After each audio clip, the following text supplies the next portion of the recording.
Wendy, ladies and gentlemen, first of all, thank you very much from Lizzie and I for the invitation to be with you this evening. We're delighted to be here. But the real applause does belong to people like those young students that we just heard from and saw, who continue to hold up the banner for life. It's not easy in this world to stand up for the pro-life cause. And I knew how important it was when I received the invitation to join you this evening to come and reaffirm the courage and commitment that so many of you in this room show to the unborn child, and to encourage you to carry on fighting for the right to life at every stage from the womb to the tomb. In addition to that, of course, if you receive an invitation from Irish and from Ronan Mullen, then of course it's very difficult to say no, as most of you in this room, I suspect, know as well. It's a bit like the equivalent, really, of receiving a three-line whip in politics. You say no at your peril, and there will be consequences. Equally, though, it was wonderful to hear Wendy giving the introduction this evening. I hope my obituary reads as nicely as that introduction does when the time comes. And it's great that she's able to get the word out on her radio programs each week, and I really do pay tribute to her for that. I realise that after the 2018 referendum, the faint-hearted might have abandoned ship. But as we've already heard this evening, the reverse has happened, with huge numbers turning up to large events. Be encouraged that heroic figures like William Wilberforce experienced any number of defeats and setbacks before ultimately bringing about a change of heart, a change of direction, and a change of law. They knew that their cause was just as this cause is just. I often take heart from the story of a boy on the seashore where the tide had washed up thousands of stranded starfish. One by one, he started to throw the starfish back into the sea. A laughing, skeptical adult approached him and remonstrated and said, "There are just too many. You can't save them all. It won't make any difference." And the boy replied, "It'll make a difference to that one." And that in turn reminds me of the saying of the Jewish rabbi who said that the person who saves a single life saves the world. That is the task that we have and that you folk gathered here tonight have. I especially pay tribute to some of those whose earlier campaigns, I think back to 1983, led to the Eighth Amendment, with one leading actuary estimating that as a result of those efforts, a staggering, not one life, but 100,000 unborn babies' lives were saved as a result of their work. In the fight to save lives, we will inevitably encounter fierce opposition or ridicule, but it's our duty to keep alive a burning light. And this is, as I'll contend tonight, the supreme human rights issue, the very right to life itself. Friends, this year is the 75th anniversary from 1948 of the Universal Declaration of Human Rights, which was promulgated as the world emerged from the horrors of the Holocaust and indeed of 2 world wars. Enlightened leaders crafted not one but 2 hugely important international documents: the Convention on the Crime of Genocide and the Universal Declaration of Human Rights. Its 30 articles include the right to asylum, freedom from torture, free speech, the right to education, and much else besides. It includes civil and political rights, rights of liberty and privacy. But foundational to the Universal Declaration is Article 3, which adamantly proclaims that everyone has the right to life, to liberty, and the security of person. Everyone has the right to life. That momentous document states that it has its origins, and I quote from the preamble, "the duty to confront barbarous acts which have outraged the conscience of mankind." That was the raison d'etre for the Universal Declaration. Its opening preamble emphasizes inalienable rights and human dignity. Now, in the United Kingdom, I serve on the Joint Committee of the Commons and the Lords on Human Rights.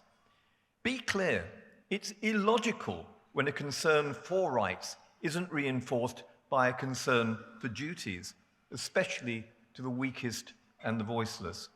And this evening, I want to remain focused on that lack of consistency and the meaningless cant and humbug which ignores the right from which all other rights flow, the right to life itself. In 1968, as a schoolboy, shocked by the assassination of Robert Kennedy and Dr. Martin Luther King, I got involved in youth politics. Last week, I reread Dr. King's famous, iconic, inspiring speech, I Have a Dream, delivered on August the 28th, 1963, during a march on Washington. And in a commentary on that speech, and who better than the niece of Dr. Martin Luther King, Dr. Alveda Celeste King, last week wrote a challenging and startling commentary on the I Have a Dream speech. And she attacked the inconsistency in the vocabulary of human rights. I had an idea of what she might say because I chaired a meeting for her at Westminster in which she highlighted that startling inconsistency, telling us that if her uncle was alive today, she believed he would be a leader of the pro-life movement. Now, she's particularly well qualified to talk about these issues. Dr. King is a woman who has changed her mind. She had 2 abortions and described the consequences for mother and child, believing that both lives matter, believing that abortion leads to the death of one person and to the defeat of another. And last week, commemorating her uncle's iconic speech, she said this: "Sometimes people think it's easier to help me kill my child than it is to help me. There has to be a better human way to serve humanity than killing." We need millions of people like Dr. King to see that they must change their minds too in the way that she has done. How much easier, though, it would have been for Dr. King to remain quiet in order not to risk the ridicule or the taboos of our cancel culture. Her statement that she could remain silent no more echoes the words of 2 remarkable people executed in an earlier generation before the promulgation of that Universal Declaration of Human Rights. I think of Edith Stein, who insisted that those who remain silent, she said, those who remain silent are responsible. And Dietrich Bonhoeffer, the Protestant theologian, who said, not to speak is to speak. Not to act is to act. I've lost count of the number of times angry people have shouted the slogan, "My body, my choice," or "My right to choose" at me. Why should we take those slogans head on? Well, take the slogan itself, "My right to choose," me, my, I, at the heart of the equation, not you or your needs. It demands rights, but says nothing about duties. And it elevates choice to the status of dogma with no consideration of the consequences of the exercise of choice. Imagine if I were to use that same slogan to defend the insatiable consumption of the world's resources.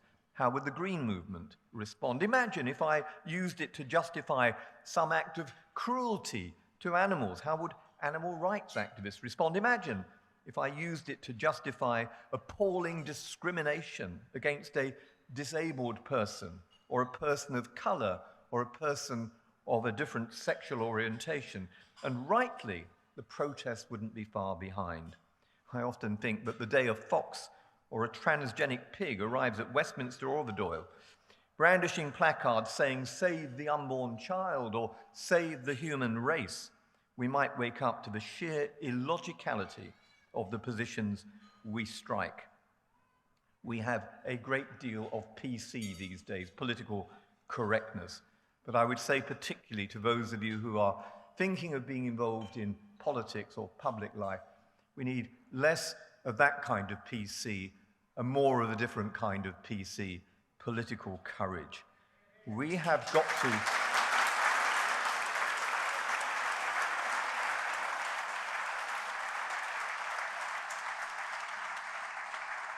We've got to provide encouragement and leadership for people like the young woman we heard from just a few minutes ago. And mercifully, as we see in many jurisdictions around the world, people are changing their minds, and the rising generation can see the banality of some of the slogans I've mentioned. And this isn't a trivial question or a fringe issue. Recall that 1948 condemnation of barbarous acts which have outraged the conscience of mankind. Before anyone justifies an abortion, they should be required to gaze into the diaphanous, translucent beauty of the womb and in awe contemplate the extraordinary humanity of these tiny new members of the human race, and then watch with the full force of British or Irish law the pain and suffering that we permit. Friends, spare me the slogans. Find conscience. Embrace the supreme human right, the right to life itself. I've got two other points I want to leave with you tonight. One concerns the impact that legalizing abortion has had on society, and the other concerns the consequences. What does it lead to? Industrialized abortion, what does it lead to? Well, Malcolm Muggeridge once said that it had only taken a generation, and this was in the 1960s, for, I quote, a crime against humanity to be regarded as an act of medical compassion. There is no doubt that abortion dramatically changes the nature of medicine with the discarding of the injunction of the ancient Hippocratic oath to do no harm. It compromises medics and penalizes those who refuse to collaborate and exercise their conscience. Think of the two Scottish midwives who lost their jobs after refusing to be complicit in abortion. It changes relationships between parents and no doubt suits those men who find it convenient to push a woman into the hands of the abortionist. And it robs us of children whose gifts we sorely need at a time when the decline in the birth rate is becoming a ticking time bomb in our lives. It makes us a crueler and less compassionate society. The child is seen as a threat rather than as a blessing. Abortion revolves around ideology, but also around money.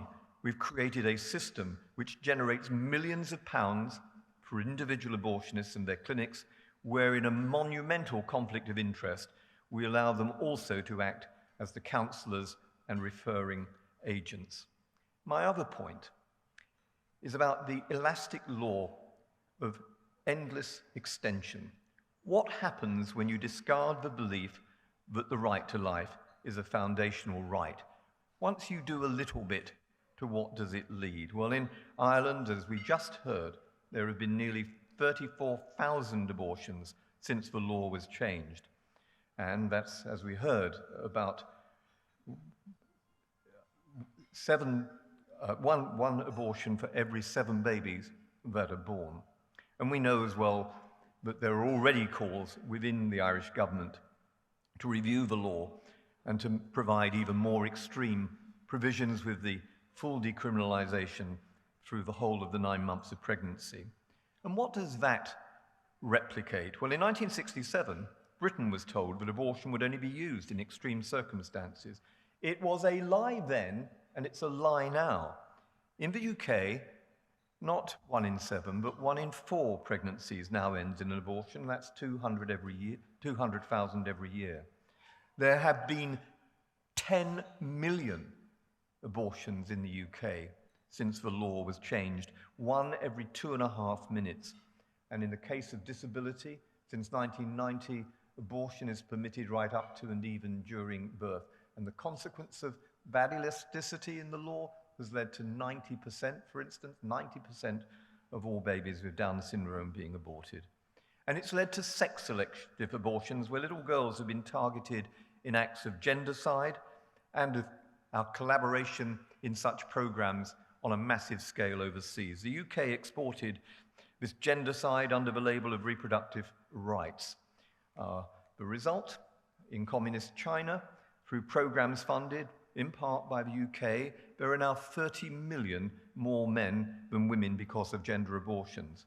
And it will lose between 600 and 700 million people by the end of the century, half of its current population, with significant geopolitical implications. But at its heart is the belief that children are a problem rather than a blessing. And let me ask, where were the political activists when we were campaigning against the CCP's one-child policy? The political parties in the UK, all of them were aiding, abetting and supporting it. And to what else has this led? The UK Parliament was lied to when it was told that without experiments on human embryos, no progress could be made on the treatment of serious illness. Since experiments were legalized in 1990, an estimated 3.5 million human embryos have been destroyed or experimented upon. And where does this eugenics lead? Well, there was a report only this morning in the Times newspaper that an artificial intelligence program, ironically developed here in Ireland, will identify, the AI program will identify which embryos in future implantation will be allowed to survive and be implanted and which should be discarded. This is AI-led eugenics. We need instead authentic intelligence, not artificial intelligence. We need ethical intelligence, not eugenics. The special status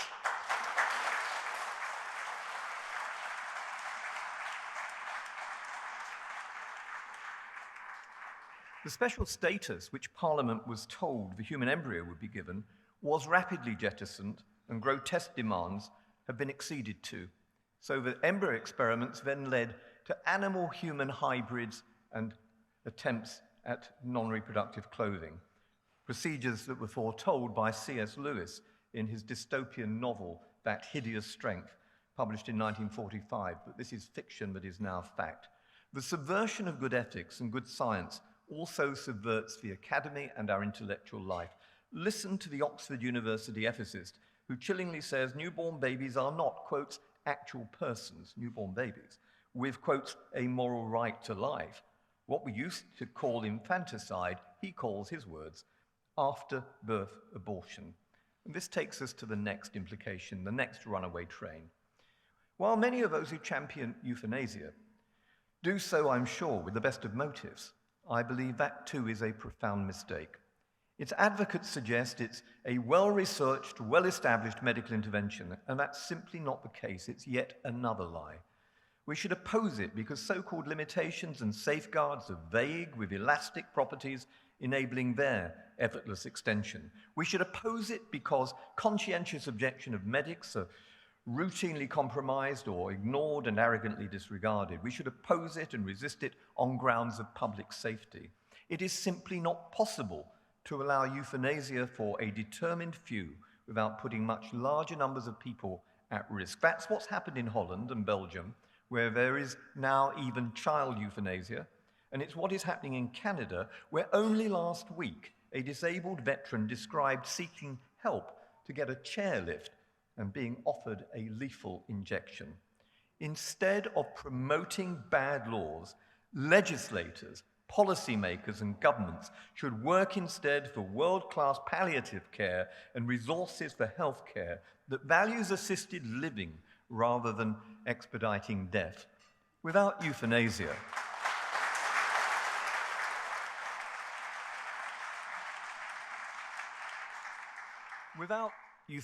last year in the UK, there were around 600,000 deaths. A tiny number of hard cases made it into newspaper headlines, and it's that which drives the debate. And as with abortion, euthanasia is also driven by economics.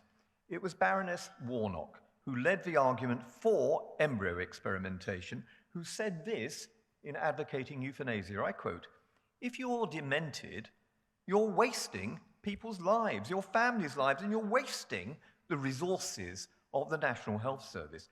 Pensioners in mental decline are wasting people's lives because of the care they require." I close the quote. Little wonder that my colleague, another member of the House of Lords, Baroness Jane Campbell, who has muscular atrophy, the commissioner, incidentally, of the Equality and Human Rights Commission, and speaks in Parliament through an oxygen mask, offered this alternative view. She said, disabled people's lives are invariably seen as less worthwhile than those of non-disabled people.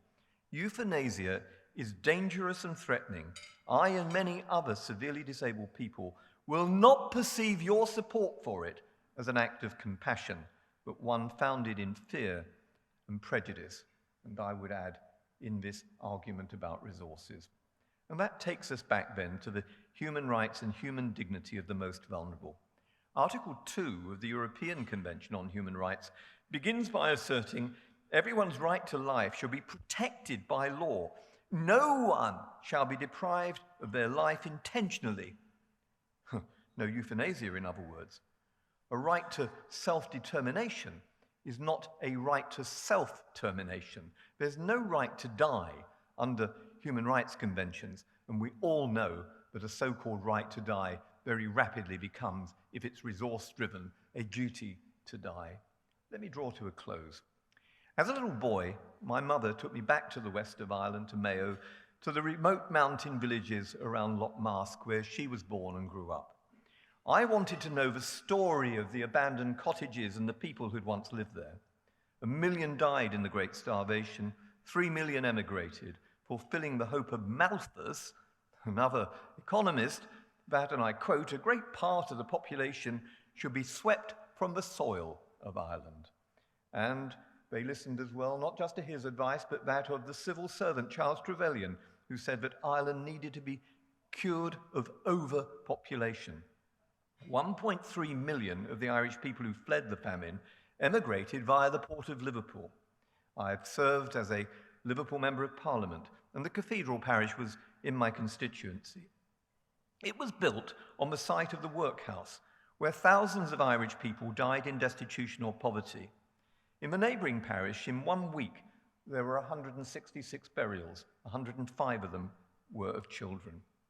The failure to safeguard and cherish those lives manifested itself, and through the ideas of people like Malthus and Trevelyan, in the next generation, when in 1907, Beatrice and Sidney Webb published a racist, eugenic Fabian tract describing in terms Irish Catholics, Polish, Russian and German Jews, I quote, as thriftless and irresponsible, and their desire, they said, to have children, resulting in England's national deterioration and the country falling to the Irish and the Jews. Well, in every age and in every generation, every such similar repugnant prejudice and bigotry has to be combated in the defense of human life. In Greek mythology, when the king of the Lydians asked the oracle of Delphi, what's the most important thing a person should know? The oracle replied, know who you are. And I would simply say to the people of this great country, knowing your story should not lead you to becoming prisoners of history, but should lead you to a determination to resist the same distorted arguments and attitudes determining events in our own time. We had some words written in Irish and English on a card which my late mother kept pinned up in our kitchen when I was growing up as a child. Those words said, "It is in the shelter of each other's lives that the people live." Providing that shelter and the joy of the pro-life movement is what matters so much. It counteracts the anger and the despair of the pro-abortion lobby, the defeatism and the violence that represents, and it represents the best hope for the future of Ireland. It's a simple truth to keep in mind as all of you here tonight continue to insist that the greatest of all rights is the right to life, and that you will give voice and through your actions provide that shelter which enables the gift of life to flourish and for the people to live. Time to end. One of the great lawyers at the Nuremberg trials, Lord Burkitt, a brilliant advocate and a humane judge, once told his audience, "I don't object to people looking at their watches when I'm speaking, but I strongly object when they start shaking them to make sure and certain that they're still going. Now, happily, while I've been speaking, I've seen no watches. But less prosaically, I'm a fan of the Marx Brothers. And I recall that in one of their films, Chico is pounding away furiously at the piano. Some of you will have seen it. Meanwhile, the aptly named Groucho looks on impatiently. Chico continues regardless to pound away at the keys. And finally, he says to Groucho, "I can't think of the ending." And Groucho replies, "I can't think of anything else." And you will be relieved, nor can I. Please go on giving everything you can in support of this great pro-life cause. And thank you for inviting me.